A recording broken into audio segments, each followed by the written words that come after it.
இல்லையா? யா இன்னைக்கு நம்ம விருந்தினர் பக்கம் செக்மெண்ட்ல யார் விருந்தினரா வர போறாங்க? கண்டிப்பாப்பா. இவர் பத்தி சொல்லணும் அப்படின்னா, கருமை நிறக்காரன், வெள்ளை மனதிற்கு சொந்தக்காரன் அப்படின்னு சொல்லலாம். அவருடைய பேச்சு அவ்வளோ அழகாக இருக்கும். அதை தாண்டி அவருடைய எண்ணம் போலவே அவருடைய செயல் பேரழகுன்னு சொல்லலாம். சஸ்பென்ஸா தானே இருக்கு. கண்டுபிடிச்சிட்ட லைட்டா? அப்படியா? சரி, ஓகே சார், கூப்பிட்டுலாமா? கண்டிப்பா. Yeah let's welcome actor Saidheena sir.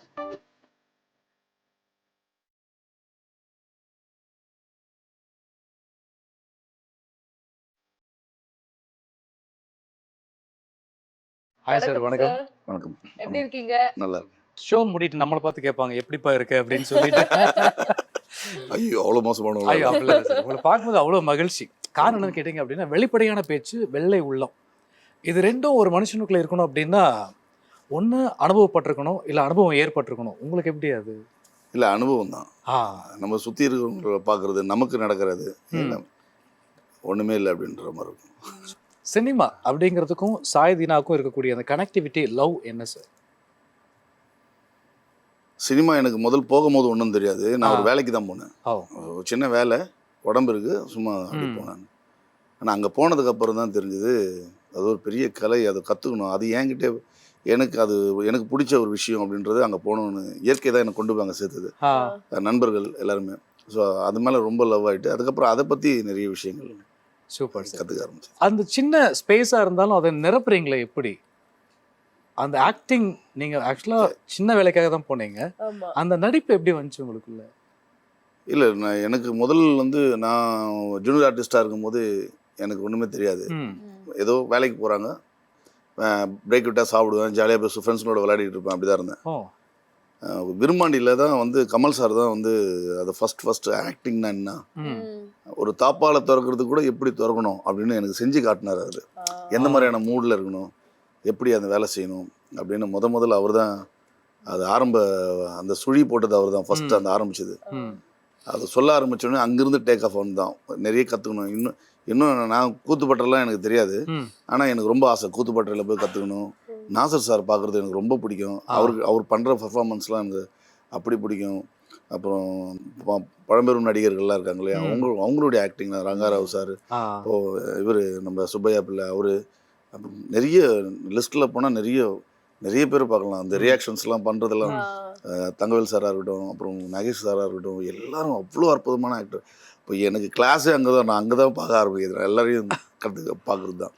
அப்புறம் அவ்வளோ பெரிய நடிகர்கள்லாம் பக்கத்தில் ராதாரவி அண்ணா இருக்கட்டும், எல்லாருமே, தினேஷ் சாராக இருக்கட்டும், எம்எஸ் பாஸ்கர் அண்ணன், ஐயோ அவங்கெல்லாம் லெஜண்ட், எல்லாரும் பக்கத்தில் இருக்கிறாங்க இல்லையா, அங்கேருந்து கற்றுக்கல, ட்ரை பண்ணிட்டு இருக்கேன், முயற்சி பண்ணிட்டு இருக்கேன். சார், நீங்கள் ஜூனியர் ஆர்டிஸ்டாக இருக்கும் போதே தெரியுமா நான் இவ்வளோ ஒரு பெரிய ஆக்டராக வருவேன், இந்த லெவலுக்கு ரீச் ஆகும் அப்படின்னு தெரியுமா? இல்லை, அப்படிலாம் தெரியாது சார். இப்போவும் நான் அப்படிலாம் இல்லை.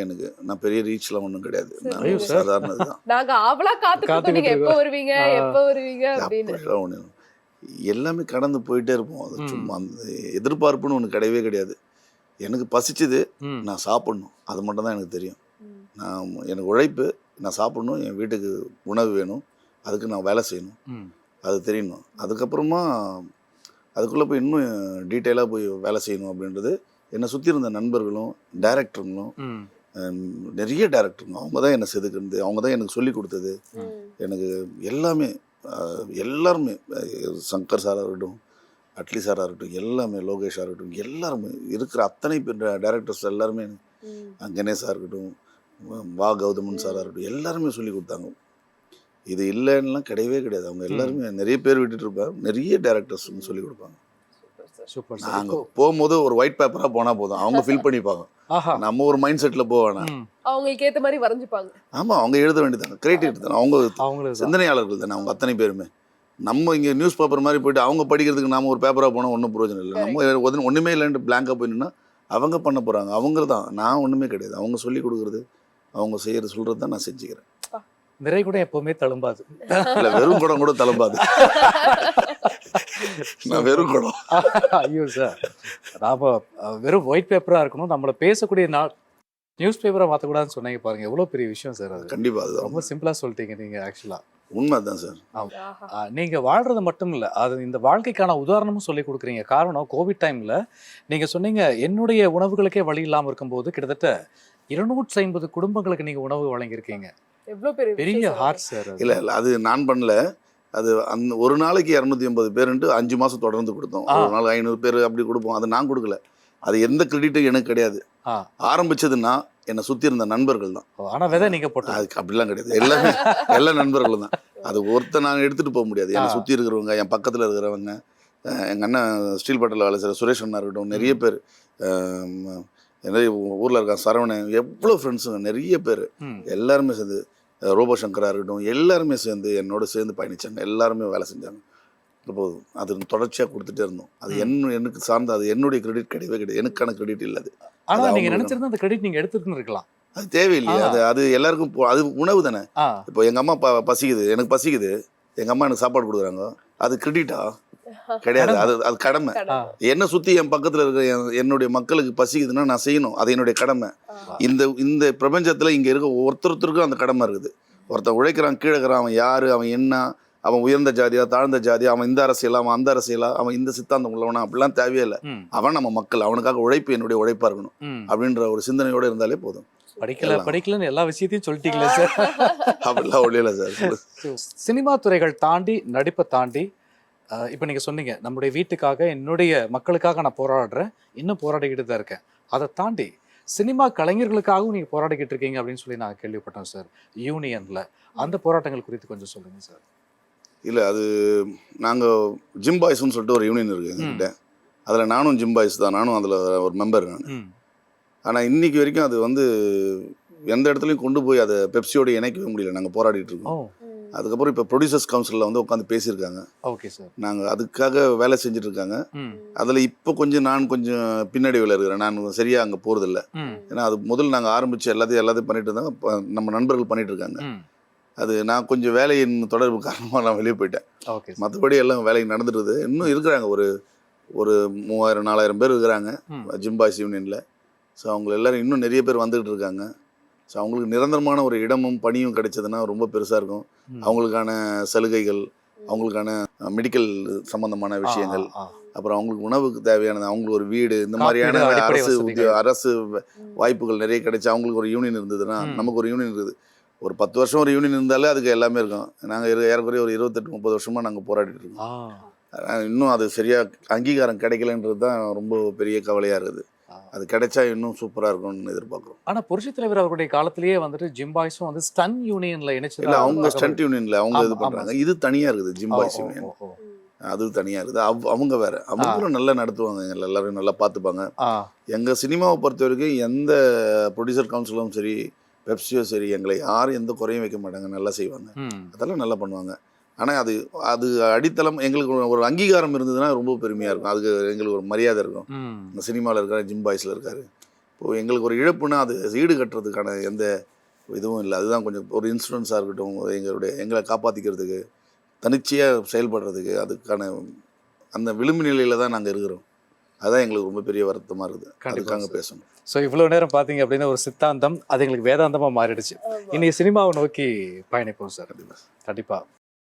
சாய் தீனா சார், நிறைய திறமைகள் உண்டு. அடுத்து இயக்குனர் அவதாரமும் எடுக்க போறாங்கன்னு ஒரு செய்தி காத்து வாக்குல வந்துச்சு. நாங்க வந்து ஸ்பை வச்சு கண்டுபிடிச்சிட்டோம் சார். நீங்க வந்து இல்ல முயற்சி நிறைய இருக்கு. அது முயற்சி தோல்வி அடைஞ்சிட்டே இருந்தது. அதனால சரி, முயற்சி திருவினை தான் ஆக்கும். இல்ல இங்க நிறைய பெரிய சினிமாவில் வந்து அது நேரமும் எல்லாமே கணிஞ்சு வரணும் இல்லையா? கண்டிப்பா. நான் அதுக்கு என்னால் வந்து இப்போ கொஞ்ச நாளா அந்த அவதாரம் வேணாம், அப்புறம் ரொம்ப அவதாரமாக ஆகிடுவோம் போட்டு கொஞ்சம் யாரை கட்டி வச்சிருக்கிறேன். இல்லை, டைரக்ஷன் பண்ணணுன்ற ஐடியா இருக்கு. அது நேரம் அது வரும்போது வரட்டும். அது வரைக்கும் பயிற்சி வேணும் இல்லையா? இயற்கை நமக்கு ஒரு அறிவு சொல்லுது, நீ உன்கிட்ட எந்த பயிற்சியும் இல்லாமல் நீ போய் டைரக்ஷன் எப்படி பண்ணுவ? சூப்பர். அப்போ ரெடி பண்ணி வச்சிட்டீங்களா சார்? இல்லை, அதுதான் சொல்கிறேன். அதுக்குதான் பயிற்சி வேணும் இல்லையா? அந்த பயிற்சிக்கான வேலைகளை செஞ்சுட்டு இருக்கிறேன். முயற்சியும் பயிற்சியும் நடந்துகிட்டே இருக்குது. ஒரு நாள் அது முடியும் அப்படின்னு ஒரு நம்பிக்கையும் இருக்கு. கண்டிப்பா சார், இது சுழற்சியா நடந்துகிட்டே இருக்கட்டும் சார். ஆமா, கண்டிப்பா வந்துட்டே இருக்கும். அது வரைக்கும் நடிப்புமே, நடிச்சுக்கிட்டே இருப்போமே. Super sir. எதுக்கு அதை விட்டுட்டு வெளியே ஓடணும்? கண்டிப்பா. ஒவ்வொரு நடிகர்கள் கூட நடிக்கும் போதும் ஒரு அனுபவம் நமக்கு கிடைக்கும். அந்த மாதிரி நீங்க நடிச்ச நடிகர்கள் கூட அவங்கள்ட்ட கத்துக்கிட்ட ஒரு சின்ன பண்பு, நீங்க இவங்ககிட்ட இந்த பண்பை நான் கத்துக்கிட்டேன். இல்லை, அவங்க நிறைய இருக்கு சார். ஒருத்தர் உச்சத்துல போய் நிற்கிறாங்கன்னா ஒரு வெறுமனும் ஒரு வசதி வாய்ப்பாலேயோ இல்லை கடினமான உழைப்பாளியெல்லாம் போய் நின்ற முடியாது. அவங்களுக்குன்னு ஒரு தனி பண்பு இருக்கும், ஒரு அறிவு இருக்கும், இந்த உலகத்தை அவங்க பார்க்குற பார்வை இருக்கும். அவங்க தான் உச்சத்தில் போய் நிற்பாங்க. அது ரஜினி சாராக இருக்கட்டும், கமல் சாராக இருக்கட்டும், அஜித் சாராக இருக்கட்டும், விஜய் சாராக இருக்கட்டும், யோகி பாபா இருக்கட்டும், எல்லாரும் விஜய் சேதுபதி சாராக இருக்கட்டும், இந்த அப்புறம் நம்ம சிவகார்த்திகேயன் சாராக இருக்கட்டும், ரோபோ சங்கராக இருக்கட்டும், எத்தனை நடிகர்கள் இங்கே இருக்க அத்தனை பேருமே வந்து கடுமையான போராளிகள் தான். இந்த கடுமையான உழைப்பு தான் அவங்களை இங்கே கொண்டு வந்து நிற்குது. சூர்யா சாராக இருக்கட்டும், அவங்களுக்கு ஒரு தனிப்பட்ட ஒரு குணங்கள் இருக்குது, அவங்ககிட்ட ஒரு பெரிய அறிவு இருக்குது. அதை எப்படின்லாம் யாராலையும் தீர்மானித்து சொல்லவே முடியாது. இவங்க தப்பானவங்க, அவங்க சரியானவங்க அப்படின்னு இங்கே ஜட்ஜ் பண்ணுறதுக்கு முடியவே முடியாது. போகிற போக்கில் ஏதோ ஒரு கோபத்தில் யாரோடாலும் பேசிட்டு போயிடலாம். ஆனால் எல்லாருக்குள்ளேயும் உள்ளங்கள் இருக்குது, நல்லுணர்வுகள் இருக்குது, சிந்தனை இருக்குது, மக்கள் மேலே இருக்கிற எண்ணங்கள் இருக்குது, எல்லாருக்கும் இருக்குது. நெகட்டிவ் ரோல்ஸாவே பண்ணிட்டு இருக்கீங்களா சார்? என்னடா நெகட்டிவாவே வருது, எனக்கு இந்த மாதிரி ரோல் பண்ணா பிடிக்கும் அப்படின்னு ஒரு ஆசை இருக்கு. ஆனா அது என்ன மாதிரி ரோல் நீங்க பண்ணணும்னு விருப்பப்படுவீங்க? நமக்கு ஆசைலாம் ஒன்றுமே கிடையாது. ஆசை அதெல்லாம் தன்னால் நிறைவேறும். நம்மளுடைய கடமையை கரெக்டாக தெளிவாக நம்மளுடைய உழைப்பை செஞ்சோம்னா கரெக்டாக நிறைவேறும்.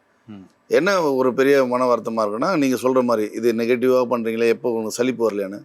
சலிப்புலாம் வராது, ஆனால் வேலை செஞ்சுக்கிட்டே இருப்பேன். சில இடங்களில் அடையாளப்படுத்துவாங்க, இந்த கேரக்டருக்கு வந்து இவ்வளோதான், இல்லை இந்த பையனுக்கு இவ்வளோ தான் சம்பளம், இந்த கேரக்டருக்கு இதுதான் அப்படின்னு தீர்மானிப்பாங்க. அப்புறம் இந்த ஃபேஸ்லாம் வந்து இதுக்கு தான் கரெக்டாக இருக்கும் அப்படின்னு தீர்மானிப்பாங்க ஒரு சிலர்லாம். அதுதான் கொஞ்சம் வழியாக இருக்கும். மற்றபடி எந்த வேலை கொடுத்தாலும் செய்வேன். உங்களை அடுத்தடுத்து என்ன மாதிரி படங்கள்ல எதிர்பார்க்கலாம் சார்? இல்லை அப்படிலாம் எதுவுமே சொல்ல முடியாது மேடம். யாரெல்லாம் கூப்பிட்றாங்களோ நடிக்க போவேன், அவ்வளோதான். வில்லனா கூப்பிட்டா போகிறேன். அந்த பொண்ணை துரத்தின்னு ஓடுப்பானா துரத்தின்னு ஓட போகிறேன், அப்படி உட்காந்து ஓரமாக பிச்சை எடுறானா பிச்சை எடுக்க போகிறேன். டேரக்டர் என்ன சொல்கிறாங்களோ அதெல்லாம் செய்வேன். யதார்த்தமா பேசுறீங்க. அதுதானே உண்மை. இல்லை நான் வந்து என் கையில் வந்து ஒரு 22 படம் இருக்குது, இப்போ ஹீரோவாக பண்ணலான்றேன் அப்படிலாம் சொல்ல முடியுமா? எந்த வேலை கிடைக்குதோ போகிறேன், நமக்கு வேலை அவ்வளோதான், உழைக்கணும். அதில் போய் தினமும் சினிமாவில் வாய்ப்பு கிடைக்கிறது பெரிய கஷ்டம்னால சினிமா தினமும் வாய்ப்பு கிடைக்குதுன்னா அதை விட பெரிய பெரிய மகிழ்ச்சி வேற ஒன்று என்ன வேணும்? கண்டிப்பா சார். ஆனா இந்த எண்ணம் நம்மள அடுத்த கட்டத்துக்கு கொண்டு போகும்னு நினைக்கிறீங்களா நீங்க? எனக்கு இது இருக்கு போது, டெய்லியும் ஒரு வேலை கிடைக்குது, நான் நல்லது இன்றைக்கு பொழுது எல்லாருமே ஒரு பழமொழியெல்லாம் சும்மா சாதாரணமாலாம் சொல்ல மாட்டாங்க சார். நீ எதை விதைக்கிற அதை நீ கண்டிப்பா அறுவடை செய்வோம். நான் நல்லதை விதைக்கிறேன், நல்ல எண்ணங்களை பேசுறேன், நல்லது மனசார பேசுறேன். உங்களுக்கு என் மேலே காழ்ப்புணர்ச்சி இருக்கலாம், இல்லை என் மேலே கோபம் இருக்கலாம், இல்லை ஏதோ ஒன்று இருக்கலாம். அதை விட்டுட்டு நீங்கள் வெளியே வந்து நின்று என் இடத்துல பார்த்தீங்கன்னா ஓகே அவன் சொல்கிறது கரெக்டுன்னு உங்களுக்கு தோணுச்சுன்னா அப்போ நான் நல்லவனாக தெரிவேன். இல்லை நான் சரியான விஷயம் பண்ணுறேன் அப்படின்னா உங்களுக்கு கரெக்டாக பட்டுதுன்னா கண்டிப்பாக எனக்கு நல்லது தான் நான் அறுவடை செய்வேன். நான் தப்பு பண்ணேன்னா கண்டிப்பாக நான் தப்பாக அனுபவிப்பேன், அதில் எந்த மாற்றமும் கிடையாது. ஸோ அதனால் எனக்கு எந்த பயமும் இல்லை. நான் மனசார நீங்கள் என்ன சொல்ல வரீங்கன்னு நான் மறைமுகமாக நான் புரிஞ்சுக்கிட்டேன். பட் இருந்தாலும் நான் ஓப்பனாக சொல்கிறேன், எனக்கு எந்த பயமும் இல்லை. நான் மனசார பேசுகிறேன், எனக்கு முன்னாடி நடக்கிற அவலத்தை பேசுகிறேன். நான் வெறும் சாப்பிட்டுட்டு எனக்கு சாப்பாடு கிடைச்சது, நான் வேலை செஞ்சேன், நான் உழைச்சேன், நான் சாப்பிட்டேன் அப்படின்னு தின்னுட்டு தூங்குறது என்னுடைய வாய்ப்பு, எனக்கான வாய்ப்பு இல்லை. அது நான் இல்லை. நான் உழைச்சேன், நான் சாப்பிட்டேன், என்கிட்ட இருக்கிறத இன்னொருத்தருக்கு கொடுத்தேன். அதே நேரத்தில் என்னை சார்ந்து இருக்கிறவங்களுக்கும் என் எதிரில் நிற்கிற என்னோட தொழிலாளிகளுக்கும் என்னுடைய பாட்டாளிகளுக்கும் என் பக்கத்தில் உழைக்கிறவனுக்கும் பிரச்சனைனா கண்டிப்பாக நான் குரல் கொடுப்பேன், பேசுவேன். அதனால் என் வாழ்க்கை சினிமா வாய்ப்பு போதே எனக்கு போதுன்னா ஒன்றும் பிரச்சனையே கிடையாது. அதை நான் தவறு செய்யலை, அந்த இயற்கைக்கு தெரியும். நான் உண்மையை பேசுகிறேன், உண்மையை சொல்கிறேன். ஒருத்தன் வாழ்ந்து செத்தான், சாப்பிட்டு செத்தான் அப்படின்னா அவன் எந்த அடையாளத்தில் இருக்க மாட்டான். பிறருக்காக யார் உழைக்கிறானோ எவன் போராடுறானோ அவன் தான் அடையாளப்படுத்தப்படும் காலத்தோட கையில். நம்மளுடைய சம்பாத்தியம் இன்னைக்கு இது போதும். ஆனால் நம்ம ஆரம்ப கட்டத்துலேருந்து நம்ம உள்ளூரை பார்க்கும்போது நம்மளுடைய மக்களுக்காக போராடிக்கிட்டே இருக்கோம். இன்னைக்கு நம்ம உழைக்கிறோம், செய்கிறோம், அவங்களுக்காக சில விஷயங்கள் கற்றுக் கொடுக்கணும் அப்படின்னு நினைக்கும் போது உங்களுடைய நிலை ஒரு படி உயர்ந்தா அது இன்னும் சாத்தியமாகவே. அப்போது ஒரு நடிகராக நீங்கள் இருக்கும்போது ஒரு ஸ்டன் மாஸ்டரா இல்லை அடுத்த ஒரு கட்டத்துக்கு நோக்கின பார்வை ஏதாவது இருக்கா சார்? முடியும் இந்த பொருளை உங்களால் தூக்க முடியும் அப்படின்னு உங்களுக்கு எண்ணம் வந்துருச்சுனாலே பலம் தன்னால் வந்துடும். பலம் தன்னால் வந்தாலே வாய்ப்பு தன்னால் வந்துடும். எல்லாமே தன்னால் இயற்கையாக நடந்துடும். அது என்னால் சொல்ல முடியும், செய்ய முடியும் அப்படின்னா காலத்தினுடைய கையில் அதை கண்டிப்பாக கொண்டு போய் என்னை நிறுத்தும். அதுக்கான உழைப்பை நான் கண்டிப்பாக கொடுப்பேன். அது இயற்கை எனக்கு எந்த குடையும் அது சுருக்காது, விரிந்தே கொடுக்கும். எனக்கு நல்ல நிலையில் எனக்கு கொண்டு போய் நிறுத்தும். கண்டிப்பாக சார். அதனால் இது மாறாதெல்லாம் உனக்கு கிடையவே நமக்கு கிடைக்கும். அது நம்ம எண்ணத்தோடவே செயல்படுவோம். ஆமாம், என்னை சுற்றி இருக்கிறவங்க எல்லாருக்குமே எனக்கு என்ன தோணுன்னா என்னை சுற்றி இருக்கிறவங்க எல்லாருமே படிக்கணும், நல்லா படிக்கணும், கெட்ட பழக்கத்துக்கு எதுவும் போகக்கூடாது, நல்ல அரசியல் கற்றுக்கணும், நல்ல சிந்தனையோடு வாழணும். அவ்வளோதான். அதுதான் நம்ம முயற்சி எடுக்கிறோம், அதுதான் பேசிகிட்டு இருக்கோம். சினிமாவுக்கும் சமுதாயத்தின் மேல நிறைய பங்கு உண்டு இல்லையா? கண்டிப்பா அதுவும் குறிப்பா ஒரு இளைஞர்கள் சினிமா மேல. வந்து ஒருத்தனை கெட்டவனா காட்டுது, ஒரு குறிப்பிட்டவங்களை இழிவா பேசுது அப்படின்னா அதை பேசுற அதே சினிமா இது இல்லை இந்த வாழ்க்கை அப்படின்னு மாத்தி ஒரு புரட்சியை ஏற்படுத்தணும் அப்படின்னா அந்த சினிமாவுக்கு அந்த பங்கு இருக்குது. ஆ, இது ரெண்டுமே இருக்குது, இது ரெண்டுமே செய்யும் சினிமா. சரி. இதுவும் செய்யுது, அதுவும் அதுவும் செய்யுது. செய்யுது. அது எது சரின்னு செய்யணும், அவ்வளவுதான். ஆமா, எது கொஞ்சம் அதிகமா செய்யப்படுதோ அது பேசப்படுது. பேசப்படுது, அவ்வளவுதான். இன்னைக்கு சினிமாவுக்கு வரணும் அப்படின்னு நினைக்கிற இளைஞர்களுக்கு நீங்க சொல்லக்கூடிய சில விஷயங்கள், ஒரு டிப்ஸ் மாதிரி. தினமும் விடிய காலையில் எழுந்து போய் கம்பெனியை போய் தேடணும். வாய்ப்பு கிடைக்காத நேரங்களில் பயிற்சி எடுக்கணும். நடிப்புனா என்ன, டைரக்ஷன்னா என்ன, அதை பயிற்சி எடுக்கணும். கேமரானா என்ன, எந்த வாய்ப்பாக இருந்தாலும் அந்த பயிற்சியே ஒரு நாள் முயற்சியாக்கி நம்மளை கொண்டு போய் ஒரு இடத்துல தள்ளிடும். எது மேலே ரொம்ப அதிகமான காதலோடு இருக்கிறோமோ அந்த காதல் வந்து கண்டிப்பாக நம்ம அது திருவினையாக்கும், நம்ம கைக்கு கொண்டு வந்து சேர்க்கும். கண்டிப்பாக சார். அது மாதிரி சினிமாவுக்கு வரணும் இளைஞர்கள் அத்தனை பேருமே நல்லா படிங்க. நிறைய புக்ஸ் இருக்குது, அது சம்மந்தமான புக்ஸ் இருக்குது, அதை பற்றி படிங்க.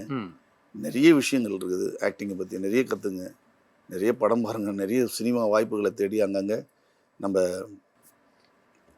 டைரக்டரை நோக்கி பயணிக்கணும், அவ்வளோதான். கண்டிப்பாக சார். ஒரு மனுஷனுக்கு தலைவர் மட்டும் வரக்கூடாது. அழகு சார். அன்றாட உடற்பயிற்சி இருந்தது அப்படின்னாவே சராசரியாக நல்ல பழக்க வழக்கங்கள் உடையவர் அப்படின்னு சொல்லுவாங்க. நீங்களும் நல்ல உடற்பயிற்சியாளரும் கூட.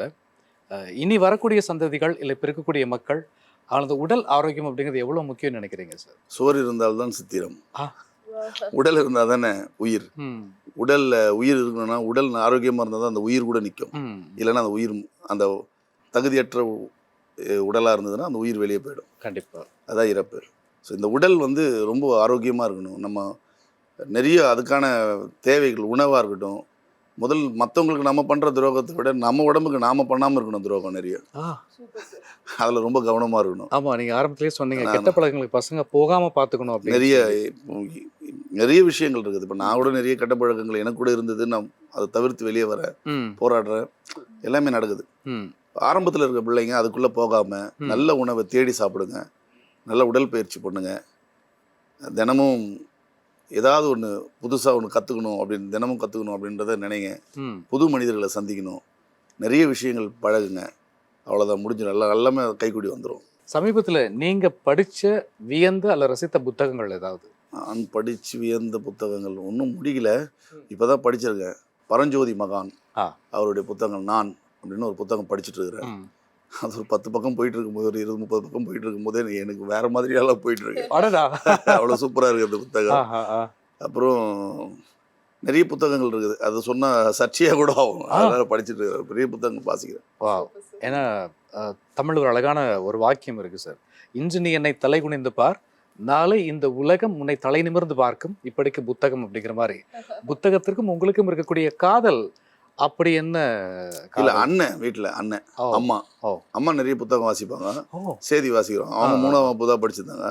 நிறைய புத்தகங்கள் படிப்பாங்க, அன்றாட நாளிதழ்கள் புத்தகங்கள் நிறைய படிப்பாங்க, கதைகள் படிப்பாங்க. அதனுடைய தொடர்ச்சி அண்ணன்கிட்ட. அண்ணன் வந்து நிறைய புத்தகங்கள் வாசிப்பார். எல்லாம் மாவோ, லெனின், ஷேக் பாபா சாஹேப் அம்பேத்கர் எல்லார் புத்தகத்தையும் வாசிப்பார். பெரியார் புத்தகத்துலேருந்து எல்லா அந்த குறள் ஓவியமாக இருக்கட்டும், என்ன திருக்குறள்லேருந்து எல்லா புத்தகம் அவ்வளோ நிறைய எந்த புத்தகம்னு குறவே சொல்ல முடியாது, அவ்வளோ புத்தகங்கள் வாசிப்பார். அவர் பேர் ஆதித்தமிழன், என்னுடைய அண்ணன். அவர் தான் என்னை வளர்த்தது, எனக்கு அந்த அறிவு சொல்லி கொடுத்தது, இப்படி தான் இருக்கணும் அப்படின்னு சொல்லி கொடுத்தது என்ன ஆதித்தமிழன். அப்புறம் நிறைய நபர்கள் என்னை சுற்றி இருக்க, தெய்வமணி, அப்புறம் சேகர், அப்புறம் பொழில் அண்ணன், அப்புறம் நிறைய நண்பர்கள், நிறைய அண்ணன் இருக்காங்க, ஆம்ஸ்டாங், நிறைய பேர், நிறைய புத்தகம் வாசிக்கிற ஆட்கள், நிறைய விஷயங்கள் அரசியல் சம்மந்தமாக நிறைய பேசுவாங்க. அதெல்லாம் கேட்பேன். அவங்க தினமும் பேசுவாங்க, அதெல்லாம் கேட்குறது தான். அங்கேருந்து அந்த அறிவு தான் எனக்கு நிறைய புத்தகங்கள் வாசிக்கணும்னு. அப்புறம் சத்தியமூர்த்தி அண்ணன், நிறைய பேர் இருக்காங்க, நிறைய புத்தகங்கள் கொடுப்பாங்க. இது வாசிடா அப்படின்வாங்க, நிறைய புத்தகங்கள் கொடுப்பாங்க. நான் கடைக்கு போய் வாங்கினதை விட நிறைய புத்தகங்கள் கொடுத்த அண்ணனுங்க தான் ஜாஸ்தி. நிறைய அண்ணனுங்க புத்தகம் அந்த புத்தகம் நிறைய சேர்த்து வச்சிருக்கேன்.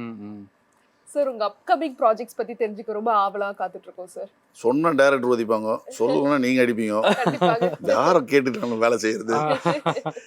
இப்போ ஜெயம் ரவி சார் படம் போயிட்டு இருக்கு, அதுக்கப்புறம் சந்தானம் சார் படம் 2 படங்கள் போயிட்டு இருக்கு, அப்புறம் சிரஞ்சீவி சார் படம் 1 போயிட்டு இருக்கு, இன்னும் 4-5 படங்கள் போயிட்டு இருக்கு. சில படங்கள் பேர்லாம் தெரியல, புது ஹீரோஸ் எல்லாருமே. ம். ஒரு போயிட்டுருக்கு, அது அப்படியே உடனே போயிட்டுருக்கு. Super sir. நமக்கு வாழ்வாதாரத்துக்கும் ஏற்றத்துக்கும் இறக்கத்துக்கும் நடுவில் நம்மளை செம்மா கொண்டு போனது அம்மா அப்பா நம்முடைய குடும்பம் தான்.